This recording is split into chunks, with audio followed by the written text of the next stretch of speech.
வாழ்க்கை ஓடும் ஆற்றின் போல சில நேரங்களில் அமைதியாகவும் சில நேரங்களில் கொந்தளிப்பாகவும் இருக்கும். இந்த கொந்தளிப்புகளுக்கு மத்தியில் உள்ள அமைதியை கண்டுபிடிப்பது எப்படி? முதலில் தன்னை அறிந்து கொள்ளுங்கள். உங்கள் எண்ணங்கள், உணர்வுகள் மற்றும் செயல்களை கவனியுங்கள். எந்த சூழ்நிலைகள் உங்களை மகிழ்ச்சியாகவும் எந்த சூழ்நிலைகள் உங்களை வருத்தமாகவும் ஆக்குகின்றன? அடுத்து தியானம் செய்யுங்கள்.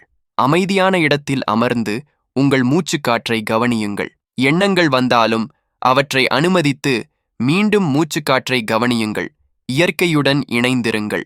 மரங்கள், பறவைகள், நீர் ஆகியவற்றின் அழகை ரசித்து அவற்றின் அமைதியை உணருங்கள். நன்றி செலுத்துங்கள். உங்களிடம் உள்ளவற்றிற்கு நன்றி கூறுங்கள். இது உங்கள் வாழ்க்கையில் உள்ள நல்ல விஷயங்களை நினைவூட்டி அமைதியை தரும். இந்த நடைமுறைகளை தொடர்ந்து பின்பற்றும் போது உள்ள அமைதியை கண்டுபிடித்து மகிழ்ச்சியான வாழ்க்கையை வாழலாம்.